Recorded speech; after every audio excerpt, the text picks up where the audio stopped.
नमस्कार.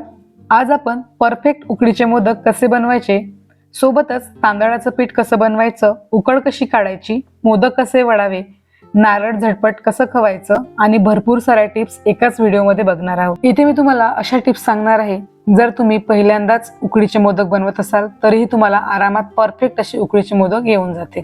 चला तर मग रेसिपीला सुरुवात करूया. तांदळाचं पीठ बनवताना शक्यतोवर तांदूळ नवीन वापरावा व सुगंधी वापरावा. इथे मी आंबेमोहोर आणि इंद्रायणी अशा पद्धतीने दोन सुगंधी तांदूळ घेतलेले आहे. आंबेमोहोर तांदूळ आणि इंद्रायणी तांदूळ मी एक एक बाउल घेतले. वजनाला 500 ग्रॅम एवढे आहे. आंबेमोहोर तांदूळ जवळून अशा प्रकारे दिसतो, अगदी छोटा आकाराचा तांदूळ असतो हा. त्याचबरोबर इंद्रायणी तांदूळ आपल्या रोजच्या वापरण्यातला आहे. दोन्ही तांदूळ एका पातेल्यामध्ये मी मिक्स करून घेते आहे. तांदूळ खराब होऊ नये म्हणून तांदळाला पावडर लावतात, त्यामुळे तांदूळ धुवूनच पीठ बनवावे. तांदूळ धुताना हलक्या हाताने धुवावे, चोळून धुवू नये. तांदूळ चोळून धुतल्याने तांदळामधला स्टार्च कमी होतो आणि पिठामधला चिकटपणा कमी झाल्यामुळे मोदक व्यवस्थित बांधता येत नाही. तांदूळ पटकन सुकण्याकरता एका चाळणीमध्ये काढून घ्यायचे. यामुळे तांदळामधलं जास्तीचं पाणी निघून जातं. 10 मिनिटानंतर एका कॉटनच्या कपड्यावर तांदूळ पसरून फॅन खाली वाळवत ठेवायचे. तांदूळ उन्हामध्ये वाळवायचे नाही. उन्हामध्ये तांदूळ वाळवल्यामुळे तांदूळ कोरडा पडतो, त्यामुळे मोदकाला चिरा पडतात आणि मोदक देखील कडक बनतो. फॅनच्या हवेखाली रात्रभर तांदूळ अशा प्रकारे वाळवून घ्यायचा. हाताने तांदळाचा चुरा करून बघायचा. छान चुरा झाला म्हणजे समजायचं की तांदूळ अगदी व्यवस्थित वाळवलेला आहे. तांदूळ शक्यतोवर घरघंटीवरून दळून आणायचा आणि गव्हाच्या पिठासारखं बारीक असं पीठ आपल्याला तांदळाचं बनवून घ्यायचं आहे. अगदी सॉफ्ट असं पीठ आपल्याला हवं आहे. मोदक बनवण्यापूर्वी तांदळाचे पीठ चाळून घ्यावे, त्यामुळे तांदळाचे जाडसर कण निघून जातात आणि मोदक छान बनतात. मोदकाचं सारण बनवण्याकरता ओल्या नारळाचा वापर करतो. मात्र नारळ फोडणं, त्यामधली नारळाची वाटी काढणं, त्यानंतर त्याला खवणं हे अगदी किचकट वाटतं. त्याकरता तुम्हाला इथे मी अगदी खास अशी ट्रिक सांगणार आहे. एका पातेल्यामध्ये पाणी उकळायला ठेवायचं, त्यानंतर त्यावरती चाळणी ठेवून आपण जे फोडलेलं नारळ असतं त्याला अशा पद्धतीने ठेवायचं आणि झाकण ठेवून आपल्याला 15 मिनिटाची एक वाफ काढून घ्यायची. गॅसचा फ्लेम मिडियम ठेवायचा. 15 मिनिटानंतर गॅस बंद करून नारळाच्या वाट्या काढून घ्यायच्या. थोड्याशा थंड झाल्या की चमच्याच्या साहाय्याने अशा प्रकारे आपल्याला ही वाटी काढून घ्यायची. अगदी इझिली निघते. तुम्ही ही ट्रिक नक्की करून बघा. मोदकाच्या सारणाकरता पांढरं शुभ्र खोवलेलं नारळ छान वाटतं. त्याकरता सोलणीने अशा पद्धतीने नारळाची वाटी सोलून घ्यावी. नारळ वाफवून घेतल्यामुळे पटापट सोलता येतं. नारळ वाफवल्यामुळे चवीमध्ये कुठल्याच प्रकारचा बदल होत नाही. तुम्ही पाहू शकता, खोबऱ्याचा एक तुकडा न पडता पटापट नारळ सोलून घेतलं. अशा पद्धतीने नारळाचे काप करायचे. तुम्ही अशा प्रकारे नारळाचे काप करून एअरटाईट कंटेनरमध्ये पाणी ठेवून त्यामध्ये नारळाचे काप ठेवून 2 ते 3 दिवसाकरता फ्रीजमध्ये स्टोअर करू शकता. ओल्या खोबऱ्याचे काप मिक्सरमध्ये बारीक करून घ्यायचे. हे बघा, झालं आपलं इथे खोवलेलं खोबरं तयार. या पद्धतीने आपला बराच वेळ वाचतो आणि खोबरंही वाया जात नाही. मोदकासाठी सारण तयार करून घेऊयात. एका पॅनमध्ये 1 चमचा साजूक तूप घालून त्यामध्ये 2 कप खोवलेलं नारळ घालायचं. खोबऱ्याचा ओलावा कमी करण्याकरता 2 मिनिटे असंच परतून घ्यायचं. यामुळे खोबऱ्यातला ओलावा कमी होतो. 2 कप खोबऱ्याकरता 1 कप गुळ घ्यावा. हे योग्य प्रमाण आहे. गुळ खोबऱ्यामध्ये मिक्स करून घ्यावा.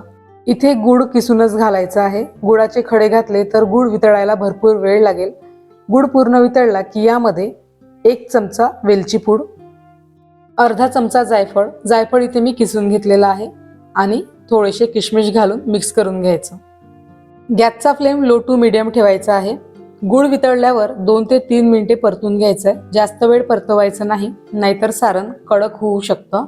आता एका पॅनमध्ये थोडं तूप टाकून त्यामध्ये 1 चमचा खसखस परतून घ्यायचा आहे व सारणामध्ये मिक्स करून घ्यायचं आहे. हे पूर्णतः ऑप्शनल आहे. सुरुवातीला जर खसखस घातलं तर जळू शकतं, त्यामुळे नंतर घालावं. बस अशा प्रकारे आपलं इथे मोदकाचं सारण रेडी झालं आहे. उकळ काढण्याकरता जाड तळाचं भांडं घ्यावं. यामध्ये 1 वाटी दूध व 1 वाटी पाणी घ्यावं. ज्या वाटीने दूध घेतले त्याच वाटीने 1 वाटी पाणी घ्यायचं आहे. यामध्ये 1 चमचा साजूक तूप ॲड करायचं व चवीकरता थोडंसं मीठ घालायचं आणि मिक्स करून घ्यायचं. अशा प्रकारे दूध आणि पाण्याला उकळ आली की यामध्ये ज्या वाटीने दूध व पाणी मोजून घेतलं होतं त्याच वाटीने 2 वाटी तांदळाचं पीठ ॲड करायचं आहे. रवीच्या किंवा चमच्याच्या मागच्या भागाने अशा प्रकारे ढवळून घ्यायचं आहे. गॅसचा फ्लेम लो ठेवायचा आहे. मिक्स करून झाल्यावर गॅस बंद करायचा व यावर झाकण ठेवून 10 मिनिटे असंच वाफवून घ्यायचं. यामुळे तांदळाचं पीठ छान मऊ बनतं. 10 मिनिटानंतर तांदळाचं पीठ परातीमध्ये काढून घ्यायचं. पीठ गरम असल्यामुळे स्मॅशर किंवा ग्लासच्या मागच्या भागाने पीठ एकजीव होईल असं मळून घ्यायचं. पीठ थोडं गार झालं की हाताने अशा पद्धतीने मळून घ्यायचं. पीठ गरम असतं, शिवाय हाताला देखील चिकटतं, त्यामुळे हलक्या गरम पाण्याचा वापर करून आपल्याला हे पीठ मळून घ्यायचं आहे. पोळी बनवण्याकरता जसं आपण गव्हाच्या पिठाचा गोळा भिजवतो त्याच पद्धतीने पीठ आपल्याला हे मळून घ्यायचं आहे. जोपर्यंत सॉफ्ट गोळा तयार होत नाही तोपर्यंत पीठ मळत राहायचं आहे. पीठ परफेक्ट मळल्या गेलं का कसं ओळखायचं? थोडासा गोळा घेऊन अशा पद्धतीने हातावरती पारी करून बघायची. जर पारीला चिरा नाही पडल्या तर पीठ परफेक्ट मळल्या गेलं आहे समजायचं. हे बघा, पारीला बिलकुल चिरा पडल्या नाही, याचाच अर्थ पीठ अगदी परफेक्ट मळल्या गेलेलं आहे. आणि जर पारीला चिरा पडल्या तर पीठ परत मळून घ्यायचं. मोदकाची पारी हाताने बनवताना कुठे जाड तर कुठे पातळ होते. त्याकरता मोदकाचं काम सोपं व सुंदर कळ्या पडाव्यात याकरता पोळपाटाला थोडं तूप लावून पारी लाटून घ्यायची. पारी लाटून घेतल्यामुळे एकसारखी तयार होते आणि मोदक देखील जाड होत नाही आणि मोदकाला छान कळ्या पाडता येतात. आता मोदकाला कळ्या पाडून घेऊयात. व्हिडिओमध्ये दाखवत आहे त्याप्रमाणे समोरच्या बोटाने पारी थोडी मागे लोटायची व मागच्या 2 बोटांनी पारीला चिमटीने दाबायचं. अशाच पद्धतीने सगळ्या कळ्या पाडून घ्यायच्या. या पद्धतीने जर तुम्ही पहिल्या वेळेस मोदक बनवले तरी देखील परफेक्टच जमतील. फक्त पारीसाठी थोडासा सराव करावा लागेल. आता यामध्ये 2 चमचे सारण भरून सारण थोडं हलक्या हाताने दाबून घ्यायचं व मोदकाच्या कड्या सुटसुटीत राहाव्या त्याकरता एका दिशेने फिरून घ्यायच्या व नंतर व्हिडिओमध्ये दाखवत आहे त्या पद्धतीने बोटाच्या साहाय्याने मोदक बंद करावा. मोदकाच्या कड्या सगळ्या एकाच दिशेने वळवल्यामुळे मोदक अगदी छान सुबक दिसतो आणि कड्या देखील वेळ्या वाकड्या दिसत नाही, एकाच दिशेने दिसतात. मोदक तयार झाल्यावर मोदकाच्या कड्या दिसून येण्याकरिता बोटाला थोडं तूप लावून अशा पद्धतीने कड्या मोकळ्या करून घ्याव्या. इथे माझा हात कॅमेऱ्याच्या बाहेर गेला आहे. मला लक्षात आलं नाही रेसिपी शूट करताना. माझी रेसिपी मी एकटीच शूट करते त्यामुळे हा थोडा गोंधळ होतो. तर तुम्ही एवढं मात्र समजून घ्या. आणि हे पूर्ण शूट झाल्यावर मला कळतं, त्यामुळे मी नंतर काही करू शकत नाही. हे बघा, अगदी सुंदर असा सुबक कळ्यांचा मोदक आपला इथे तयार झालेला आहे. तर इथे मी सगळेच मोदक बनवून घेतलेले आहेत. हे बघा, ज्या पद्धतीने आपण हे मोदक बनवले आहेत त्या पद्धतीने मोदकाला एक देखील चीर पडलेली नाही आहे. अगदी सुंदर असे हे कड्यांचे मोदक आपले इथे तयार झालेले आहे. आता या मोदकांना वाफवून घ्यायचं आहे. त्याकरता एका चाळणीमध्ये आपल्याला अशा पद्धतीने केळीचं पान ठेवायचं आहे. केळीचं पान नसेल तर कॉटनचा कपडा ठेवायचा, सुती कापड जो असतो तो ठेवायचा आणि त्यावरती अशा पद्धतीने मोदक ठेवून द्यायचे. त्यामुळे काय होतं, मोदक जे आहे हे चाळणीला चिपकत नाही. आता एका पातेल्यामध्ये पाणी उकळून घ्यायचं आणि ही चाळणी त्यावरती ठेवून द्यायची. गॅसचा फ्लेम मिडियम ठेवायचा आणि 10 मिनिटे मोदक वाफवून घ्यायचे. 10 मिनिटानंतर चेक करायचं. बोटाला जर मोदक चिपकत नसेल तर मोदक परफेक्ट झाला आहे समजायचं व मोदक काढून घ्यायचे. अशा पद्धतीने सर्व मोदक मी इथे वाफवून घेतलेले आहे.